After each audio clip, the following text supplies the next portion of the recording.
Good morning, good morning, good morning, beautiful people. Rise and shine, y'all. Rise and shine. This is the day. This is the day God's made, and I'm grateful to be able to be given another day. I'm grateful to be able to be joined with you guys this morning. I'm trying to do something a little bit different this morning. We're continuing our teaching on part two of this, dealing with our inner critic. Dealing with our inner critic. I don't know about you, but lately I've discovered there are areas of my life that I never looked into that actually should have been looked into that would make for a better me.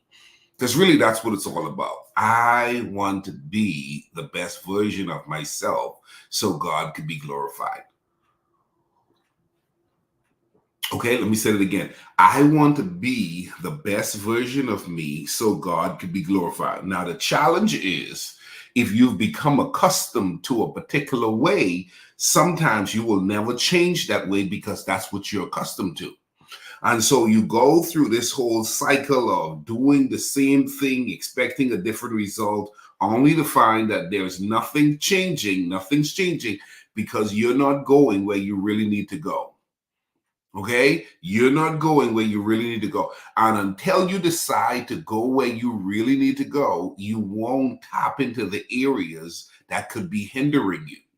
Okay, when we're talking about our inner critic, last week we started this talk. If you didn't get a chance to watch the talk last week, you want to go back and look at last week because really the goal is to unearth, the goal is to discover, the goal is to tap into which you have not tapped into before.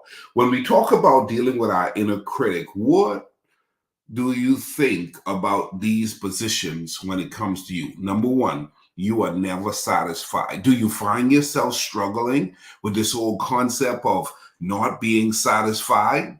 I mean, you beat yourself up more than anybody. Anybody know what I'm talking about? I mean, literally, you don't give yourself a chance. You don't give yourself a chance, and nobody can help you because it's an inner critic. It's an inner critic. The second thing is you dwell on your mistakes. I mean, like literally, we all make mistakes, right? We all make mistakes, but you dwell on your mistakes to a point where it's not healthy. You dwell on your mistakes to a point where it's not healthy. You have to get to that point where you have to learn how to let it go. You have to learn how to let it go and realize I can't keep doing this. This is not good for me. Okay, this is not good for me. Watch this. You spend a lot of times comparing yourself with others. This one right here, Jesus, Lord, help us all. This one right here, you spend a lot of time comparing yourself with others. That right there, that right there is a major issue. Why do we spend so much time? Why do we spend so much time comparing ourselves with others? Because our inner critic would have it to be that we're never satisfied with who we are. We're never satisfied. The truth of the matter is you survived some things that others didn't survive. The truth of the matter is you're in a better place that a lot of people aren't. The truth of the matter is you have so much going for you. But the truth is you're not appreciative of what you have going for you because of the high level of comparison.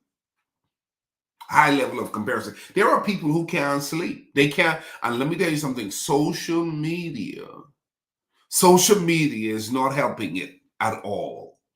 Social media is not helping it at all because you get to see other people do their thing. And even if it's not real, you're comparing yourself and you're trying to keep up with everybody else when the truth is a lot of what you're trying to do isn't even you. Let's think about that. A lot of what you're comparing yourself about, a lot of what you're leaning into isn't even you. Wow.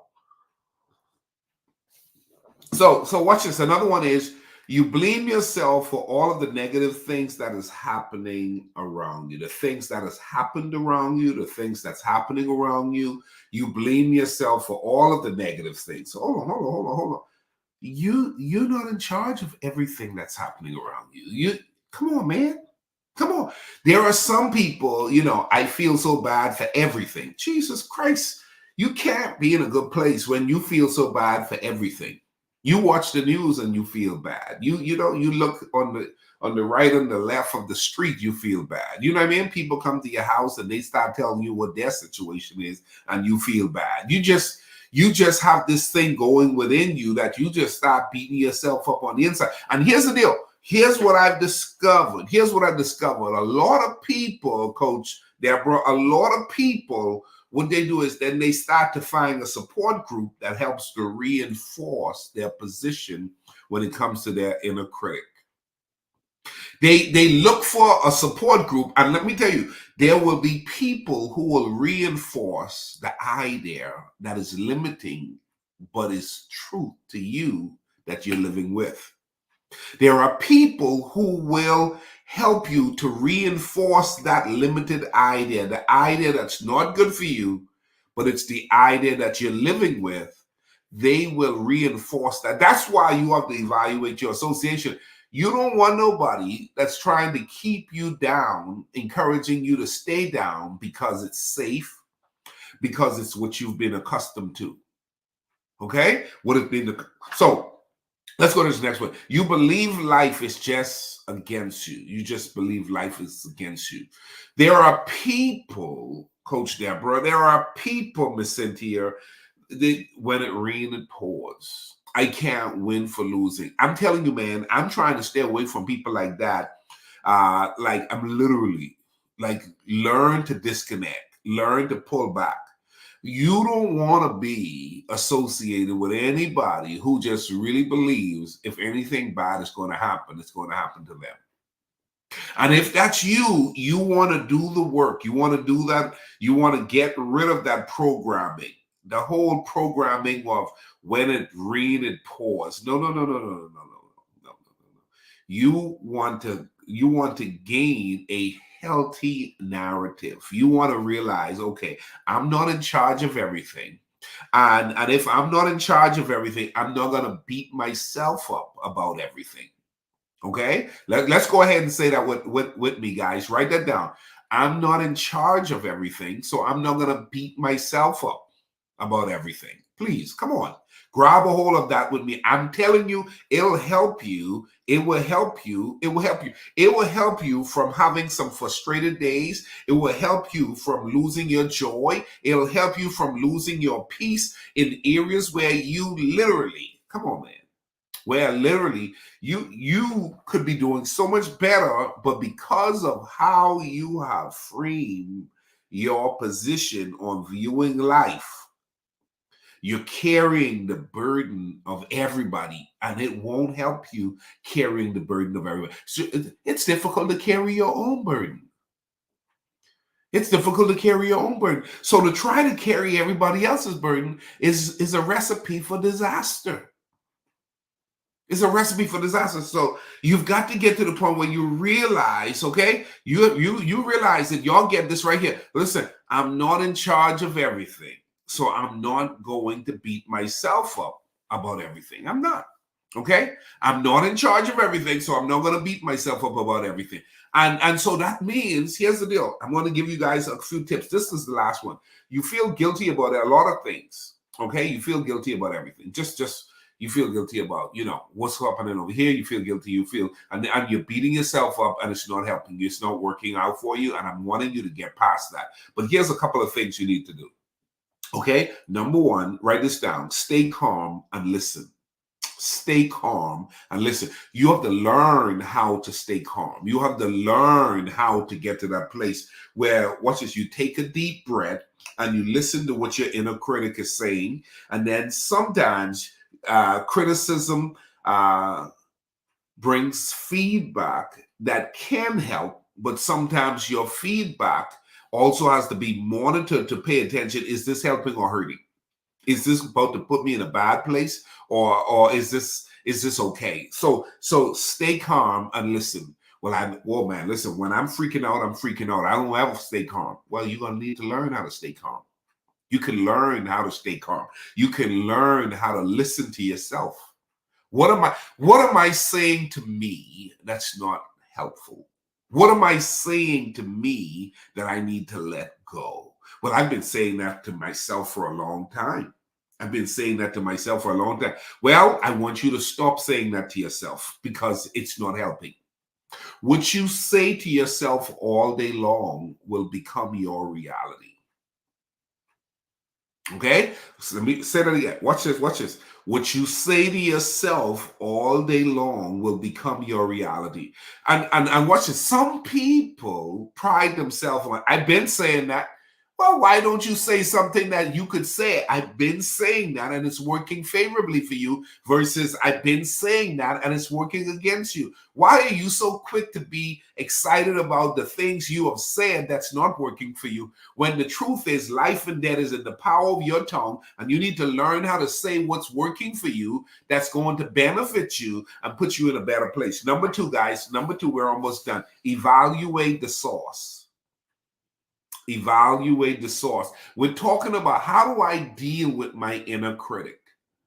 Where did this come from? Where did this come from? Consider who is giving the criticism. The person who is giving the criticism, or where did this viewpoint came from even within yourself? Even when you know, all of my friends have always said, well, maybe your friends have been jealous of you. Maybe your friends can't see you doing anything better. Okay? Maybe you're taking advice from an extremely insecure person. Okay? Evaluate the source. Well, it's my leader. Well, you know, your leader could be the leader not because they're qualified to be your leader. Your leader could be the leader because they ended up with the title to be your leader, but that don't mean they're not struggling and you're listening to every word they say, when the truth is you got to evaluate, do they have the victory in this respective area? Do they have the victory in this area? And how's it working for them? Let me tell you something. Watch people who have a lot to say, but you can't see the fruits from what they're saying. Watch that, man. Watch that. Evaluate the source. Okay? There's a lot of content online, and there's a lot of people I'm connected to, and I'm a little bit more inclined to pay very close attention to people who got a lot to say in regards to wanting to advise, but their life doesn't align itself with it. Their life doesn't align itself with it. And I'm saying, listen, I want to see the fruit. Jason Basin, I want to see the fruit. The Bible says you will know them by their fruit. So don't, well, you know what, boy, that brother has a lot to say. How is that brother living what he's saying? Come on. And I'm not talking about what you post on Facebook. I'm not talking about how you look on the outside. I'm talking about the true manifestation of, you get close enough, can you sense and see the real workings of what this person is saying showing up in their life, What you want is, you want it to be showing up. So evaluate the source. Number three, guys, this is not as easy for everybody, but it's possible. Okay. Number three, separate emotions from facts. Separate emotions from facts. Write that down, Karen. Separate emotions from facts, Jason. Miss Cynthia, a lot of us are led by our emotions, Brittany. A lot of us are led by our emotions. And the facts is the facts. But you know what? We allow our emotions to override the facts. We allow our emotions to override the facts. You know you ain't in a good place. You haven't been in a good place in a long time. Now you won't do the work, and you won't. What you'll do is you'll find yourself around people who feed your emotions. You feed your emotion. So there are some people who aren't good for you because everything that they bring to the table is more towards feeding your emotions rather than establishing you to walk and live within the facts. Okay, I wish to God I had looked at the facts. I really did, but I allowed my feelings, which is why, Jamal, I've taught for a while. Don't let your feelings be your guide. Don't let your feelings be your guide. Why do I say don't let your feelings be your guide? Because you will find that there will be times where your feelings is the strongest position you have, but your feelings isn't right. Focus on the content of the criticism rather than the emotions delivering the content. So a lot of times, people be like, okay, what was said? I don't like how it was said. Now you're worrying about your emotions. That's emotions there. What was said was true. The scripture says this, Jamal. The scripture says this, Jason. The truth will set you free, not your emotions. Not your emotions. Let's move on. Okay. Number 4, respond constructively. I'm almost done. I only got 5. Respond constructively. Acknowledge valid points and express your willingness to improve. Avoid becoming defensive or argumentative. Okay, there are some people, my Lord, they get all up in their feelings and you get defensive and you limit yourself from becoming the best person you can be. Oh man, let me tell you something. Let me say this again. Okay, you want to acknowledge valid points and express your willingness to improve. That's a major point. That's really good. That's really good. How many of you lately, a point was given that showed or highlighted you were wrong and you accepted it? You accepted it. You could be wrong. And they're all depending on where you are in life. You may have been wrong a lot. Okay? And so, man, it's blessed me to not want to be right all the time in my view, because I just realized I don't know it all. And so I don't even want to think I'm right all the time. I want to learn. I want to improve. I want to get better. And so respond constructively. Get to the point where you start to realize you don't want to be defensive, because here's the deal. A person who is defensive, people will avoid. A person who is defensive and argumentative, people won't give you the points that can deliver you. The people who can help you will dismiss you because you're argumentative. You want to argue about everything. And you don't realize the point that is being given is your point of deliverance. It's your point that can set you free. But you got a point to prove, and you're not argumentative, and you're defensive, and nobody can get through to you because your inner critic tells you, look how they talking to you. No, they're telling you the truth. They're telling you the truth. And what's going to set you free? The truth. Oh, I don't like when people talk to me that kind of way. Well, the truth of the matter is, I don't like how a lot of people talk either. But while you're in that place where you need them, get what you can while you can, and then qualify yourself to go find someone who can help you later that will more than likely serve you how you want to be served. But don't stay stuck in your feelings, allowing your deliverer to walk on by and not allow yourself to get the help from the deliverer because you want it to come a certain kind of way. Okay, last but not least, number 5, guys, learn and grow. Learn and grow. Use criticism as an opportunity for self-reflection and growth. This is even your inner critic. What do I need to learn from this? What did I say to myself before I opened my mouth? What did I say to myself before I announced my book? What did I say to myself before I brought people into my new home? What did I say to myself? Learn from your behaviors, learn from your inner voice, learn from what you've been saying to yourself. Because here's the deal. If you don't learn from it, chances are you will repeat it. Let me say it again. If you don't learn from it, chances are you will repeat it. There are a lot of people who say things like, you know what, this keeps happening to me. This keeps happening to me. And I'm asking, can I have an honest conversation with you? Are you willing to keep it real? Are you willing to really talk to me? Are you willing to go there? I don't want to go there. Well, I can't help you. I can't help you. Until you're willing to confront the elephant in the room, until you're willing to confront the skeleton in the closet, you cannot be delivered. Okay? You cannot be delivered. Now, there are a lot of people who try to climb the mountain of success and acquire certain things that their hearts desire without addressing what needs to be addressed. And it often comes back up. It comes back up. Don't run from what needs to be addressed. That's a word for somebody this morning. Don't run from what needs to be addressed. If you're not in a good place, then listen, rather than upgrading your phone, go get yourself a therapist. Okay? If your life is not coming together the way you foresee it, rather than going ahead and upgrading your car and going to buy a new outfit and an LV bag, go ahead and get yourself a life coach. Go ahead and get your financial planner. Go ahead and get yourself a health and fitness trainer.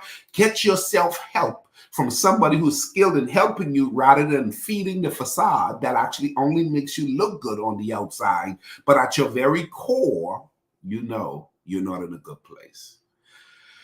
Well, I gotta go. Next week, we're going to be talking about something else. I started to think about this subject that I want to teach on next week, Monday. Show up and show up on time. It's going to be good. Effective Living LLC. If you're not following me on that Facebook page, that's the new spot that I'm delivering a lot of content. Go ahead on Facebook and look for Effective Living LLC and follow that. That's the Effective Living. My business and my services will all be featured there. And then for those of you who are on YouTube, put on that notification bell and show up and check out what I got going on every other day. Because here's the deal. We've got a lot to do with the time that we've been given. Let's finish the year strong. I'm committed to getting better with age. Can I get about 10 of you to declare that with me this morning? Put that in the comment section. I'm committed to getting better with age. I don't care how old you are. I don't care where you find yourself. There's room for improvement.